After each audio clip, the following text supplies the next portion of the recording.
So Tarris Reed, Yes, sir. the man of the hour. It's been quite a while. I remember when you committed, a lot of excitement in the air for Michigan fans. Yeah. There was build up to it. Let's go back to that. I know it's been a year, but take us to through the build up of getting to the point of deciding on Michigan. What was it about Michigan that made you know that it was the spot for you?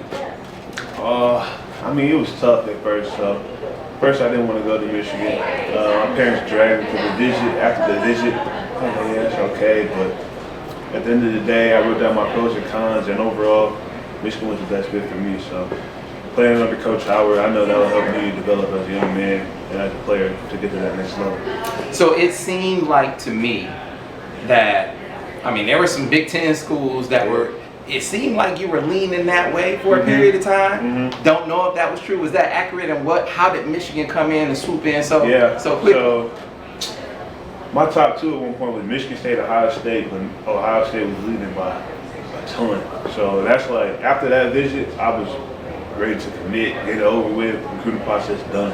And then Coach Perry, he talked me into it, my parents talked me into it, MoCan organization was like, hey man, explore your options, this is your last visit, you might as well visit Michigan. And I was like, I'm not trying to. End of the day, I'm glad I made that decision. I'm glad they pushed me to it. So you get on the visit. There had to be a moment where you started to go from, I don't want to be here, to, oh man, I'm kind of feeling this. Do you remember what that moment was? I was just talking to Coach Howard for the first time. Man, he seemed like a genuine person. Coach him, Isley, Martelli, all the whole staff, they seemed like genuine people that could really help me get to the next level. All right, and so when did you know? At what point were you on the visit? Did you know then that you wanted to be Michigan, or did it take some time after that? It was a week before my commitment. I was like, hey, let's get it over with. Michigan, the best fit for me. I did all the pros and cons. I thought about it, asked God to help me, and God gave me the vision. It was Michigan. So I picked the school, and overall, I'm glad I made that decision. Right. All right. So you get to the point where you make it Michigan. Yeah. You know, Coach Perry told me that he thought a big part of it was your connection with Juwan. Can you take me? I mean, what is that connection like? I mean, is it similar to your connection with Coach Perry? What kind of explain it to me? I mean, Coach Perry, he was the one that really helped me get into the basketball world. So it might sound crazy, but like I started like taking this game like, man, I could really make money off this game. Like senior year, he was the first person to tell me like, hey, see, you do what you do, you could be a pro. So that was like the first time hearing it from him really helped me. And Coach Howard, knowing that he played in the NBA, he's coaching now in Michigan. He's been to where I want to go to. So I'm like, Coach Howard can really help me. It seems like with Coach Perry, it's more than coach player with you and him, right? Yeah. Is it like that with Coach Howard too? Yeah, yes sir. I mean, I talk to Coach Howard a lot, but you know, not much Coach Perry. I still know Coach Howard. He's a genuine person. You know, keep it real at the end of the day. Really wants the best for me. All right, and so what kind of coaching do you respond to, Tarris? Are you more the guy that responds to Coach being on your head, or are you more the guy that responds to Coach patting you on the back? I say a little both, but more being on my head, because when Coach Perry was on my head, that really helped me like understand, okay, what I need to do. I mean, the whole season, I had a game where I dropped. I'll never forget, it was one game, we played prolific prep. I had a double-double. After the game, I'm like, yeah, I'm feeling like I'm the man. Everybody like, T, you did good. Next day, I promise, we sitting down, Coach Perry going through everybody, he's like, T, you play like an absolute joke out there. And that's when I realized, like Coach Perry doesn't play, so, man, like he keeps it real, so I need a little bit of keeping it real, being on my head and patting me on my back when I'm doing great, but when I'm down, lifting me up, and really just being on me. So you drop a double-double. What didn't you do? Like, I mean, what did he say that you? I mean, that's Coach Perry at the end of the day. He really wants the best for me, and I feel like playing hard. He felt like I could play harder.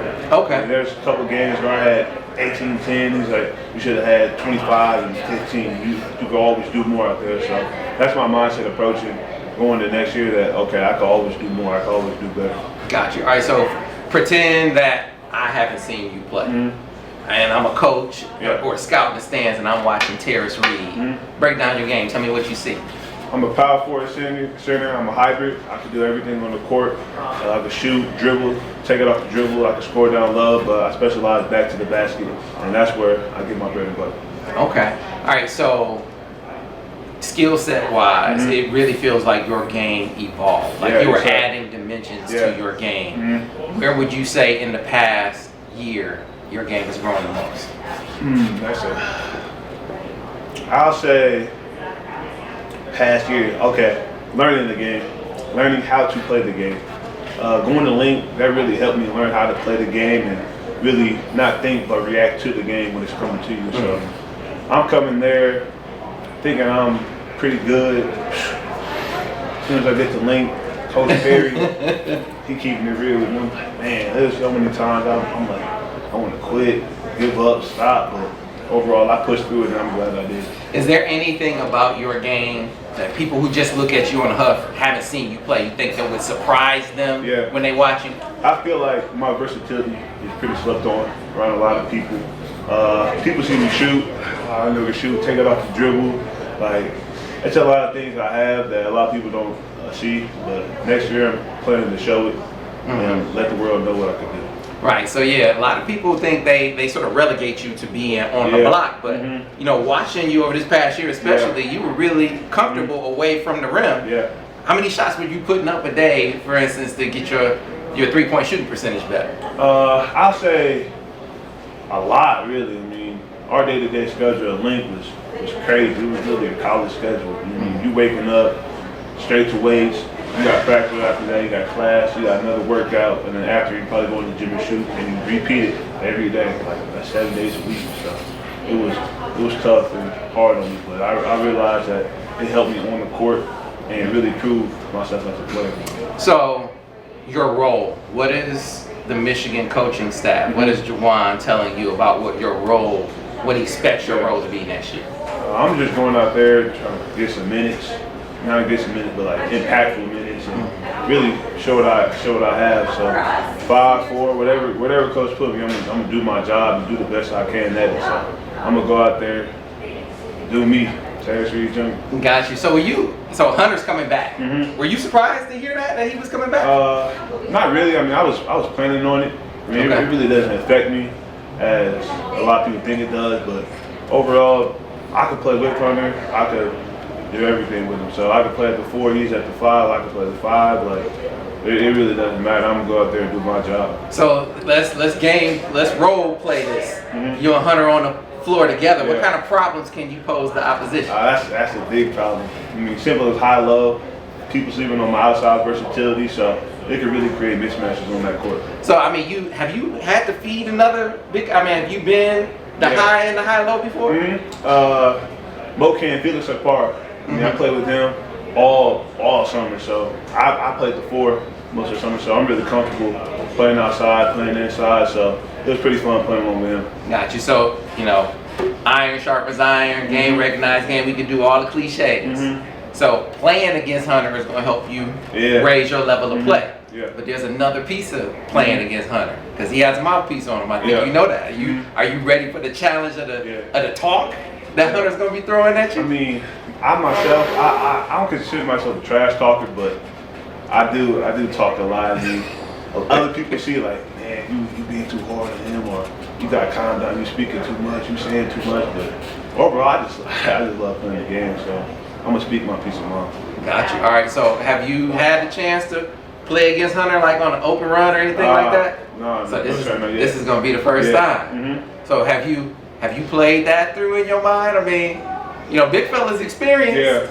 I mean, you know, he's probably think he's ready to go to work on a freshman. And he's, you know, but you ready to do your thing? Yes, sir. I mean, he's a great player, and I can't wait to play against him. I mean, like you said, iron sharpens iron. He's gonna make me better in the day. I'm gonna make him better. So I can't wait to do the floor with him. All right. So you just played in a couple of All-Star games with Jet.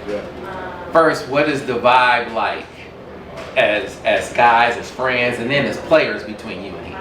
I mean, Jet, he's a cool dude overall. I mean, he's fun to be around. Just hanging out with him, with Jordan Marion Iverson, I was like, man, he's pretty cool. I mean, I like his skill set on that court. He's real shifty, combo guard, so he could do everything. All right, and so your class. I mean, you guys are a pretty heralded class. Yeah. What as a class do you think you guys are going to bring to Michigan? I feel like we're an underrated class among people, so I feel like we're going to go in there and shock the world and turn a lot of heads. And that's our goal, and a lot of people are sleeping on me, Jet, Doug, Greg, so we're just going to go out there and show the people what we're made of. Gotcha. All right. So do you guys, I mean, I know you haven't had a chance to really connect with one another, but do you guys talk about that? I mean, man, they're sleeping on us. Like we can come and we can really make an impact. Is that a conversation among you guys in the class that you've had? I feel like it's already understood just by looking at the rankings and looking at where we're going. I feel like it's already understood that we're slept on, so we just got to show the people at this point. Gotcha. All right, so let's talk about you, Tarris. I mean, people understand. They see your rankings, they watch your highlights. I think they have an idea, basketball fans anyway, what you bring to the table. But take us behind the uniform. Tell us like who are you away from the court? I'm a funny, goofy guy. I mean, I love to play around. I love to really have fun and just pick people's mind. I mean, this past year I found out I was a pretty inquisitive person, so I was pretty curious, just asking a lot of questions about things, really knowing how people's mind works and seeing how they view the world. So I'm just overall fun guy to be around. So are you the jokester on the team? Yeah. You that guy? Yeah, yes sir. I'll say that. So what about from a leadership perspective at Link?